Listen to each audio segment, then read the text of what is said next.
That is the debate on Cambodia, notably the case of Kem Sokha. As usual, we will start with the authors of the resolution. The first to take the floor is Mark Demesmaeker. 1 minute. Mr. President, allow me to begin by welcoming the Cambodian delegation with the opposition leader from Cambodia, Sam Rainsy, who is sitting here today in the Visitors Gallery. So a warm welcome to you. If you want to know a person's character, you should give him power. Abraham Lincoln already said that a long time ago. And we have got to know the Cambodian Prime Minister Hun Sen. Longer in office than any other Prime Minister in the world, this Premier is so power-hungry that he is using every possible means to stay in power for another 10 years. And in order to achieve that, he pushes aside anybody who stands in his way, as it's the case of Kem Sokha, the former chairman of the biggest opposition party, the CNRP. That party was, of course, conveniently dissolved just in time for the elections. Democracy is being stifled. The government lacks any kind of legitimacy, and international criticism against it has not achieved anything. There is a Flemish expression which says that if you can't hear, you have to feel. It is high time that the government should feel that things are getting serious. It is high time for sanctions, visa sanctions, trade sanctions. I don't see any reason to wait any longer. Thank you very much. Madam Lochbihler has the floor. Thank you, President, and I'd like to thank you, Mrs. Mogherini, for your statement, which I think is something that we can all support. Now, moving on to Cambodia, the elections were neither free nor fair and have led the country into becoming a one-party autocratic state. The price was high for that. The opposition party was dissolved and many politicians were imprisoned. Kem Sokha, the opposition leader, and other opposition leaders were imprisoned, as I said, and I think that we need dialogue between the government and the opposition rather than oppression. In addition, human rights organisations need to be listened to too. You have the High Commissioner for Human Rights, and there is an agreement there which runs out in December and needs to be renewed. We welcome the fact that the government has provided damages for some families who have lost land in the country. That's one thing we can welcome, but it's not something that's systematically happening, and those kinds of agreements need to be extended. Now, sugar licensing needs to be looked at. Thank you very much. Mr. Zdechowski is the next speaker. Thank you very much, President. I'm extremely pleased that we were able to prepare a very good compromise. However, we have already adopted a very similar text back in September 2017, December 2017, and what are the concrete results? Zero. Ladies and gentlemen, the situation in Cambodia has not improved at all. Far from it. The crisis has been escalated. That's why I'm extremely happy that we have decided to impose a more restrictive text. That's why we are calling upon the Commission to come to specific conclusions concerning the situation in Cambodia, to make a list of people who will have a visa ban to travel to the European Union, to send a very clear signal to Member States to deal clearly with this unacceptable situation. We are adopting one declaration after another, and the situation is simply becoming worse and worse. This is unacceptable. That is why all of us have to cooperate. The Commission, High Representative, all European institutions, we should call upon the local government to cooperate with us. The European Union has to use all our tools available in order to improve the situation in Cambodia and to resolve it. Thank you. Dziękuję bardzo. Bardzo proszę, pan poseł Petras. Mr. Petras Auštrevičius is the next speaker. Mr. Chair, Madam High Representative, first of all, I want to welcome Sam Rainsy and his delegation in this hall and appreciate their uncompromised fight for democratic future of Cambodia. Those people really deserve all kind of support of us and a free world in general. Despite the recent releases of the few political prisoners, including Kem Sokha, the situation in Cambodia deteriorates further. Elections in July was nothing else but a farce. All the seats of the ruling party to the ruling party. What do they say about this? They appreciate, they like it. They call it elections. There cannot be another scenario from our side. We must firmly demand the Cambodian government to give back the voice and the rights to its people. We must put an end to impunity. To achieve this, the European Union has to finally move from statements to actions. Cambodia cannot further benefit from GSP plus trade preferences. Those responsible, Mr. Chair, must be identified and punished by travel ban to Europe and by freezing their assets. Thank you. Dziękuję bardzo. Thank you. Now for the EPP, the floor goes to Mr. Shogor. Although the 23-year-long rule of the Cambodian People's Party has led to significant economic development in Cambodia, recent trends in the country's political development are extremely worrying. The entrenchment of the CCP's political dominance over the past few years have led to serious concerns for democracy. The last elections are very instructive in this regard, being widely considered by foreign observers as an undemocratic charade. And there are plenty of other concerns too. The arrest and detention of Kem Sokha is just the latest in the series of crackdowns on political and other human rights. If the country's government does not step back from dismantling democratic rights, the EU is well advised to launch an investigation under the mechanism provided for in the framework of the Everything But Arms Agreement and to consider reviewing the trade preferences Cambodia enjoys. Thanks. Dziękuję bardzo. Thank you. Julie Ward is the next speaker. I was very happy to hear about the release of Kem Sokha. For us to know that a political prisoner is out of arbitrary detention is always a relief. Although this development is positive, the situation in Cambodia is still extremely serious, given the gross disregard of its international human rights obligations and the serious attacks on democracy, namely the complete silencing of political opposition along with a broader climate of shrinking space for civil society. I'm particularly worried by the situation of human rights defenders, especially in light of the charges against 5 members of the Cambodian Human Rights and Development Association. As Europeans, we must always be aware of the violations conducted by our own companies in Cambodia. Attacks against indigenous peoples, including land grabbing, affects many communities. It's our responsibility to develop a trade policy that prevents corporations from harming these less developed countries and fragile states.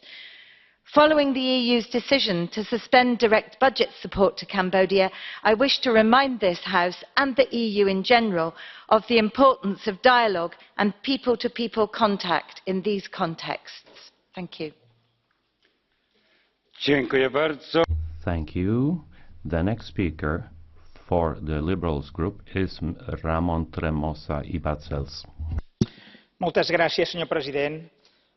Madam Mogherini, dear colleagues, I welcome this new strong resolution against Prime Minister Hun Sen. His government repeated actions and violations of basic democratic principles.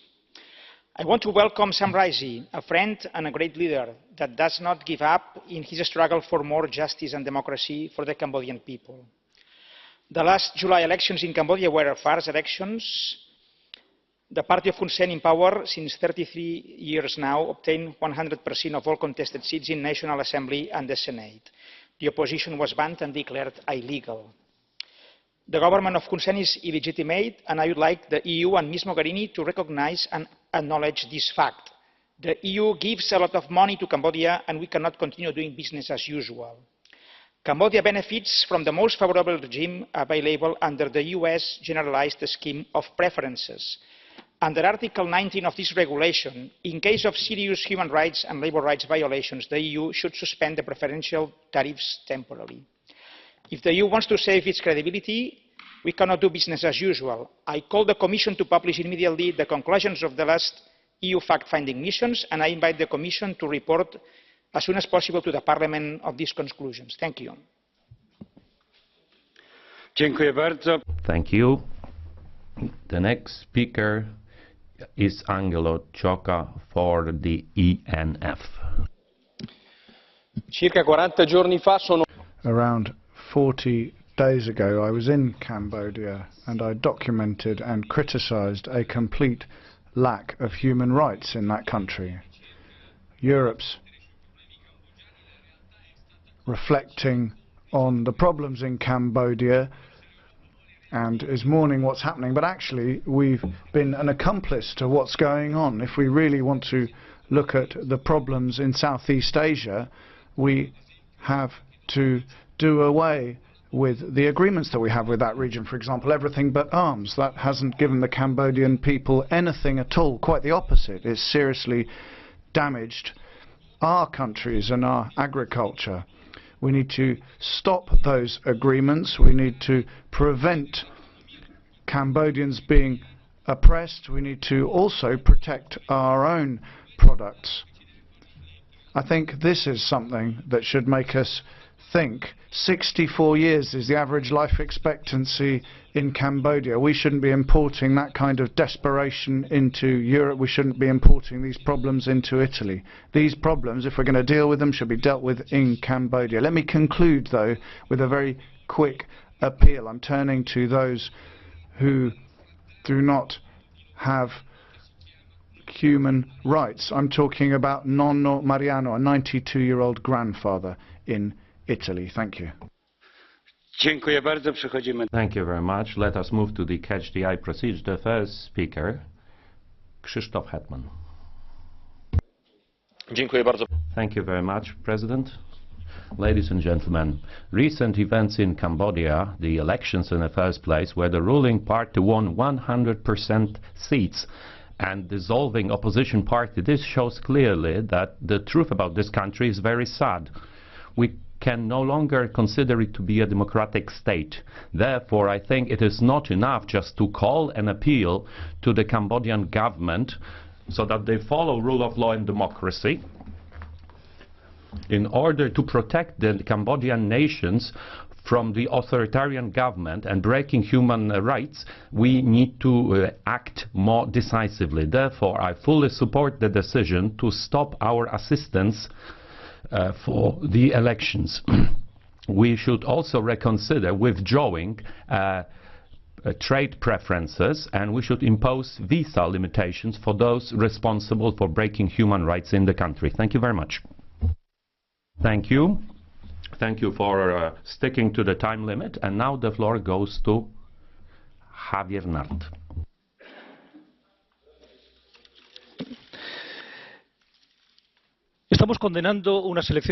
We are criticizing fraudulent elections and human rights violations.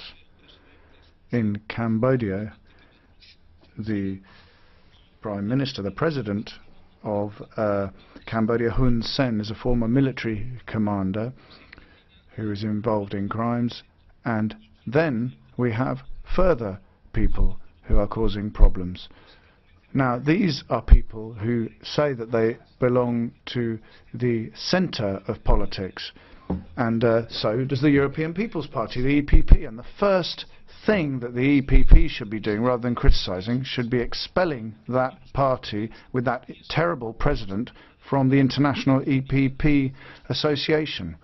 Now, we've got these fraudulent elections. They're unacceptable.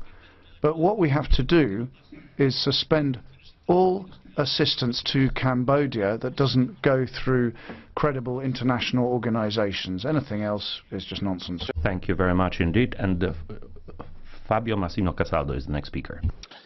Grazie Presidente.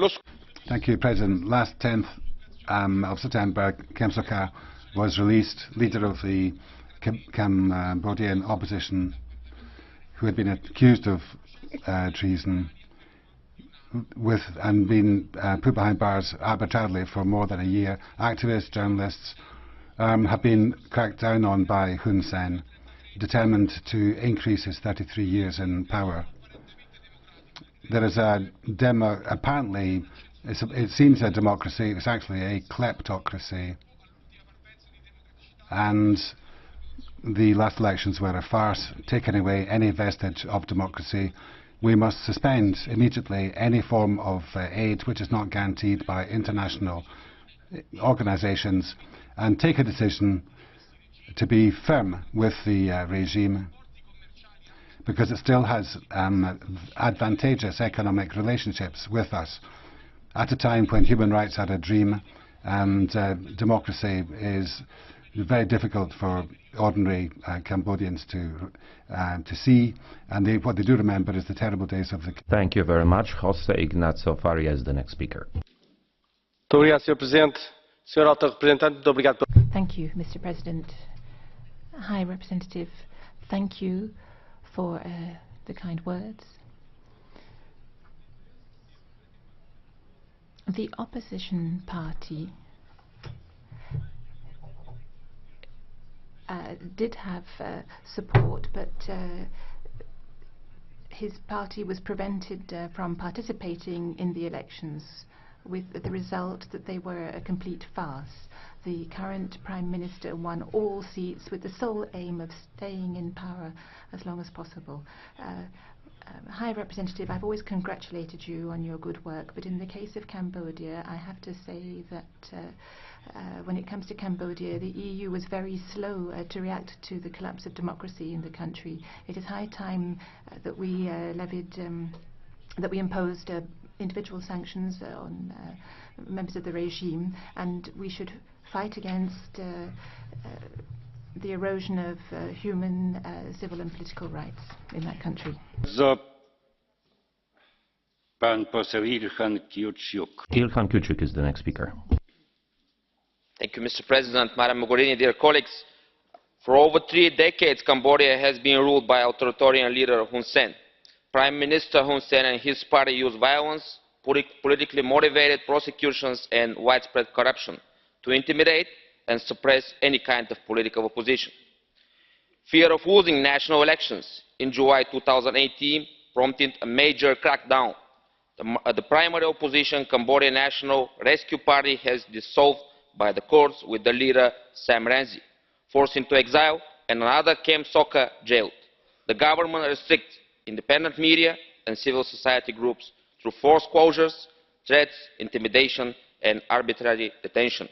I call on Cambodian authorities to put an end to all forms of harassment, abuse and politically motivated criminal changes of members of the political opposition, human rights defenders, trade unions, labour rights advocates and other civil society activists, and journalists, of course. We need to use our diplomatic tool to protect the fundamental rights of Cambodian people to elect and to be elected, to guarantee pluralism and democratic principles. Thank you.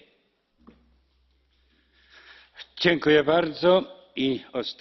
you. And the final speaker within the Catch the Eye procedure, Ignacio Corral has the floor. Grazie Presidente. La velocità... Thank you, President. Well, there's been a massive collapse of democracy and human rights in Cambodia, and it's surprising how quickly that's happened. In just 1 year, the only genuine party of opposition, the Cambodia National Rescue Party, was dissolved, and Kem Sokha, its chairman, was imprisoned on trumped-up charges. I mean, what you've got is the cult of the leader. You've got no tolerance of any kind of opposition. This recalls Pol Pot and the Khmer Rouge time, when every single act was aimed at destroying and torturing anyone who was even suspected of not being aligned to the regime. Let's recall that Prime Minister Hun Sen and other high ministers are former Khmer Rouge members. There's not really much of a difference between this regime and the Pol Pot regime. The hunt for dissidents is basically the same. History is repeating itself, and that's the risk we're seeing today. So I would urge the Commission to suspend Cambodia's preferential access to the single market and make it conditional on respect for human and civil rights. Thank you. Thank you very much. This concludes the debate, and the floor goes to the High Representative Federica Mogherini. Last year has seen significant steps backwards for Cambodia's fragile democracy. One-party rule, authoritarian tendencies that have gained more ground in the country, and the space for political opposition and civil society has not just shrinked, has simply closed. At the general election in July, following the enforced dissolution of the main opposition party, the ruling party won all seats in the National Assembly. The election took place in a highly restrictive environment, and it was clearly not representative of the democratic will of the Cambodian citizens. Last February, at the European Union Foreign Affairs Council, we stressed that the Cambodian electoral process could not be considered legitimate after the arbitrary exclusion of the main opposition party, and so we suspended the European Union financial assistance to the Cambodian National Election Committee, and we declined to observe the July elections. Over the last year, the legal system has increasingly been used by the authorities in the country to suppress critical voices, not only from the opposition but also from civil society and the media. And at the Foreign Affairs Council in February, we stated that we may consider specific targeted measures if the situation had not improved. So the situation has not improved, and we are now considering the possibility of further measures that, as you know, would require the Council to take a unanimous decision on that. We also recall that respect of human rights and fundamental freedoms, including labour rights, is essential for maintaining EU trade preferences. For this reason, we sent already in July a fact-finding mission to Cambodia to evaluate the situation on the ground, and the decisions on any further steps will be based on the information gathered during this mission. The European Union has been working with and for the people of Cambodia since the end of the war. At first, we helped rebuild the country, we helped clear it from landmines and restart fundamental economic activities. Today, we support jobs creation and vocational training, and we would like this partnership to continue in order to continue to benefit the people of Cambodia. But it is clear that the Cambodian government must reverse the current trend, otherwise this would not be possible. The recent release on bail of opposition leader Kem Sokha is a positive first step, even though he was released under very restrictive conditions. We now expect the dropping of all charges and the removal of all restrictions placed upon him, and we invite the Prime Minister and the leader of the opposition to start a dialogue on the way forward. We urge the Cambodian authorities to drop all remaining politically motivated charges against activists and lift the ban on political activity of 118 senior opposition members. Local councillors from the opposition who were elected in June last year should be reinstated. We also call on the Cambodian government to guarantee the safe return of all exiled opposition politicians, civil society activists and human rights defenders who have fled the country to avoid arrest. The laws and regulations that have been used to restrict opposition and civil society must be reviewed and amended. At the 1991 Paris Peace Accords, the Cambodian government had agreed to a legally binding obligation to maintain a pluralistic and democratic system. So we expect now the Cambodian authorities to restore free political debate and competition and to respect the space for a free and independent civil society. If we continue to see this negative trend without any changes, as I said, we are ready in the Council to take appropriate measures. Thank you.